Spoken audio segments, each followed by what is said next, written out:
알겠습니다. 이제 시선을 다시 이제 국민의힘으로 좀 옮겨보도록 하겠습니다.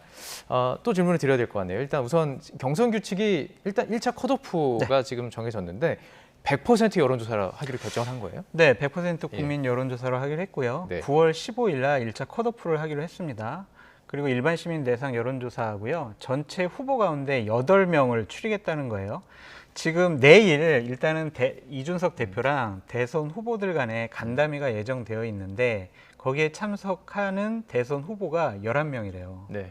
그러면은 외부에 있는 예를 들면 안철수, 그다음에 윤석열 이 예. 후보까지 합치면 대략 한 13분 정도 되지 않습니까? 예. 그분 중에서 한 5분은 1차에서 탈락하게 된다. 네. 이렇게 말씀드립니다. 이 100% 여론조사로 결정한 것이 윤석열 총장을 조금 염두에 두고 1차 컷오프 전에 들어와라. 좀 그런 의도 아니냐 이렇게 분석하는 기사도 있던데요. 맞습니다. 이게 예.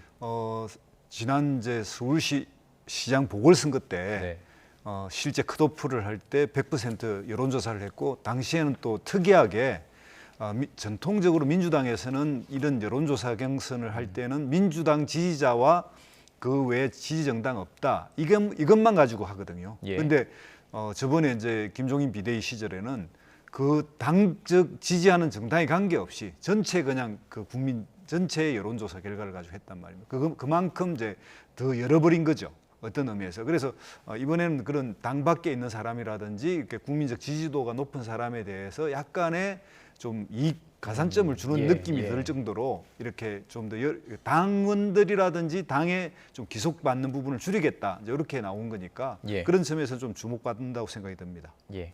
그렇다면 지금 그 해석처럼 빨리 들어와라라는 그런 어떤 제스처라면 사실 만났잖아요. 윤석열 전 총장과 이준석 대표가 만나서 이야기 나눴고 많은 추측들은 8월 좀 아니냐 이렇게 얘기가 나오고 있는데요. 어려운 질문이긴 하지만 언제쯤 합류할 거라고 보시는지. 저는 8월 20일 이전에 합류하지 않을까라고 추측을 해봅니다. 네. 왜냐하면 두 가지 이유인데요. 대략 8월 20일 전에 아마 국민의힘의 대선 후보 대리인들과 경선관리위원장이 모여서 대선 경선 관련된 세부사항 룰을 정할 수밖에 없어요. 네.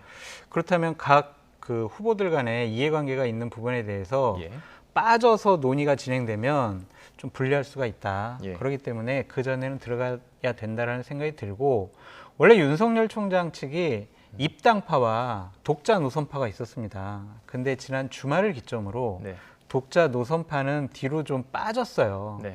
대부분 국민의힘의 전현직 의원들이 캠프의 주요 보직을 맡지 않았습니까?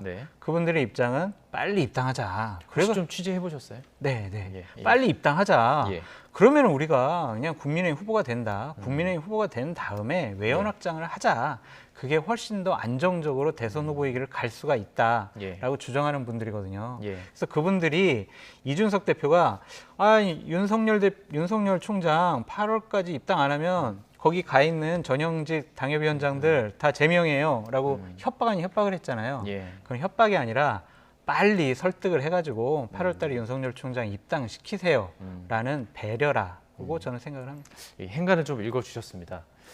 동의하시죠, 이 부분은? 이준석 대표를 만나서 이렇게 호프를 마시고 이 과정에서 거의 어떤 제거를 50%는 제거했다 리스크를 이런 이야기를 하면서 상당히 이제 가까워진 것도 사실인데 8월 10일이라고 하는 구체적인 안이 나왔을 때도 거부를 했고요, 이제 부정을 했고요. 최근 부산에 이제 내려갔는데 그 동안은 현역 국회의원들이 그 환영하는 경우나 같이 간 경우는 좀 없었던 편이거든요. 그런데 PK 부산에서는 그냥 현역 위원들이 대거 참석하는 이런 분위기를 조성한 걸로 봐서는 8월 말 입당을 염두에 두고 있다는 생각도 좀 들고 말씀하신 대로 약간 그분들이 이제 마음과 몸이 따로 노는데 가 계신 분 캠프에 이제 발표된 분을 보면 그런 약간 인질적 요소 같은 것도 있고요. 그래서 좀 더 그런 부분을 확실히 코를 끌어놓은 거 아닌가 이런 생각이 듭니다. 그렇군요. 자, 이런 가운데 최재형 전 감사원장 측이 윤 전 총장에게 공개 회동을 제안했습니다.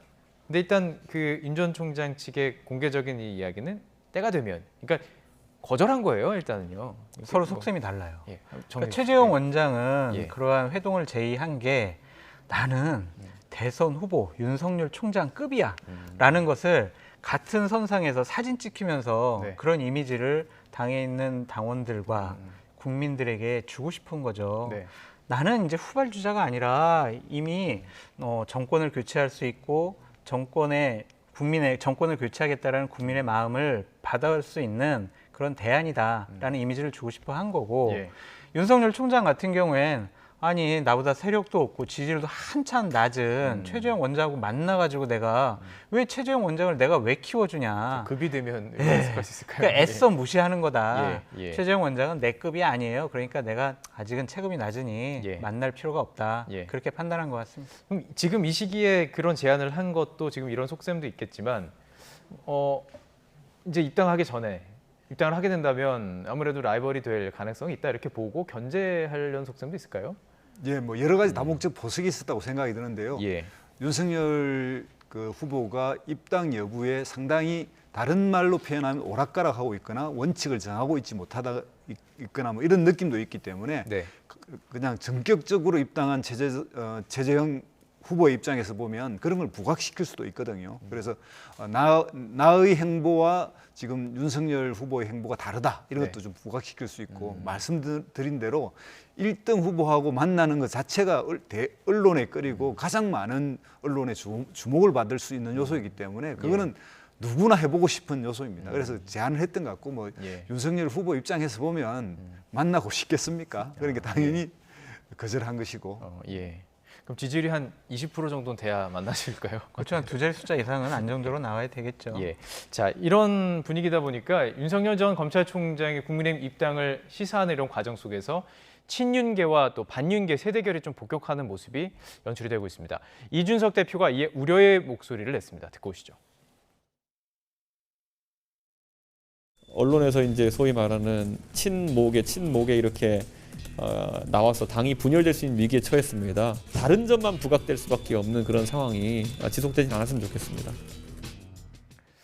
이게 어쩌면 개파 논쟁으로 또 확산될 가능성 어떻게 보십니까? 예정된 수순이에요. 어쩔 수가 없어요. 네. 대선 경선을 치르다 보면 대선 주자에게 줄 서는 의원들이 많이 나올 수밖에 없습니다. 중립을 지키기가 상당히 어렵다라는 말씀을 드리고요. 친윤계 있을 겁니다. 친최계 있을 거예요. 친홍계도 있고 친유계도 있고 친원계도 있을 겁니다. 대선 후보 자신이 미는 대선 후보에게 당연히 그분의 편에 있어서 여러 가지 주장을 할 수 있다는 것은 당연한 수순이라고 생각이 들고 민주당 예를 들어보시죠. 뭐 이낙연계도 있고 이재명계도 있지 않습니까? 그렇게 당연히 앞으로 경선을 앞두고 있는 국민의힘 같은 경우에는 의원들의 줄서기와 세력 분화가 계속 진행될 거다. 이것은 그냥 당연한 수순으로 받아들여야지 당이 쪼개지는 거 아니야?